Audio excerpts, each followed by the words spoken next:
দ্বিতীয় ভাঙড় অর্থাৎ দেগঙ্গা থেকে জিতিয়ে বিধানসভায় পাঠাতে হবে। কেন জিতছে দ্বিতীয় ভাঙড় হিসাবে? নওশাদ সিদ্দিকীর পাশের সিটগুলোতে আইএসএফ এর যে সমস্ত বিধায়কগুলো বসবে এবারে, তার মধ্যে দেগঙ্গা থেকে একটা বিধায়ক বসবে। শুধু আপনাদেরকে চোখে চোখ রেখে লড়াইটা করতে হবে গণতান্ত্রিক প্রক্রিয়াতে। তবে এবারে আমরা যা প্রার্থী পেয়েছি, ও ভালো করে কলগুলো জানে কোথায় কোথায় মুড়তে হবে। বুঝতে পেরেছেন কি বলছি? কদমগাছি বলছে দেগঙ্গা আইএসএফ জিতছে। যেদিন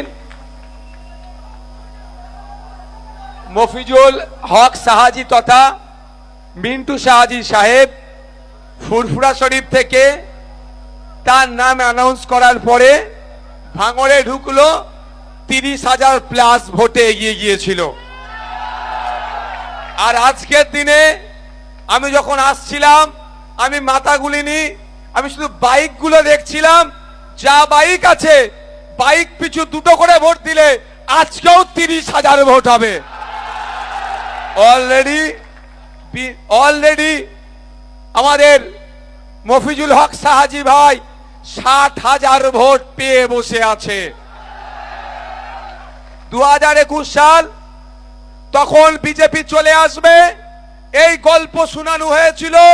দেগঙ্গার মানুষেরা, কদমগাছির মানুষেরা আমাদের ভালোবাসলেও, ভোট দিবার ইচ্ছা থাকলেও বাইনারি পলিটিক্সের শিকার হয়েছিল। ভালোবাসার পরেও কাঁদতে কাঁদতে হলো ভোটটা তৃণমূলকে দিয়েছিল, বিজেপিকে আটকাবার নাটকের ফাঁদে পড়ে। কিন্তু আজকে 2026 দেগঙ্গার মানুষ, কদমগাছির মানুষ, আপনার বিভিন্ন এলাকার মানুষ এটা ভালো করেই জেনে গিয়েছে যে বিজেপি তৃণমূল আলাদা নয়, এই বিজেমূলকেই পরাস্ত আমাদেরকেই করতে হবে। আমরা 50,000-এর অধিক ভোট পেয়েছিলাম। 2021-এ নানান বাধা বিপত্তি ছিল, অনেকে ভাবছিল নতুন দল করেছে কি হবে না হবে, উল্টো দিকে বিজেপি চলে আসবে, সাম্প্রদায়িক শক্তি চলে আসবে, তাকে রুখার দায়িত্ব নিয়েছিল, সেই জন্য অনেক ভোটটা কমেছিল। কিন্তু এই বিগত 5 বছর ধরে মানুষের সাথে থেকে, মানুষের পাশে থেকে, সেই তামান্না হতে পারে, তিলোত্তমা হতে পারে, ফেক এসটি/এসসি সার্টিফিকেটের বিরুদ্ধে বা ওবিসি নিয়ে রাজ্য সরকার যে বৈষম্য করছে তার বিরুদ্ধে খামচিহ্নকে সামনে রেখে যে লাগাতার লড়াই সংগ্রাম আইএসএফ এর কর্মীরা তুলে ধরেছে, তাই মানুষ আইএসএফ এর ছায়া তলে দলে দলে আসছে এবং প্রস্তুতি নিচ্ছে দ্বিতীয় ভাঙড় অর্থাৎ দেগঙ্গা থেকে জিতিয়ে বিধানসভায় পাঠাতে হবে। ও, দ্বিতীয় ভাঙড় বললে গায়ে লাগছে?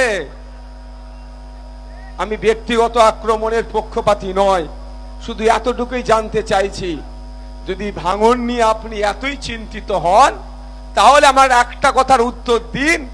যাকে বলছে মমতা ব্যানার্জি তুই বোম বাঁধিস, তাকে মমতা ভাঙড়ের মানুষের মাথার উপরে বসাতে চাইছে কেন বলুন? স্বাভাবিকভাবে যাকে national human rights commission notorious criminal বলেছে, তাকে ভাঙড়ের অভিভাবক হিসাবে দায়িত্ব তুলে দেওয়ার চেষ্টা হচ্ছে কেন? যাকে দায়িত্ব দিয়েছে তার কাছ থেকে গোলাপের আশা করা বৃথা হবে। যাকে দায়িত্ব দিয়েছে কত সাইজের বোম, কত আওয়াজ হবে, সেইটাই তার কাছ থেকে আশা করা চায়। তাহলে তাকে দায়িত্ব দিলে কেন? কেন এত দূর বিধানসভায়, ভাঙড় বিধানসভা নয়, 294টা বিধানসভায়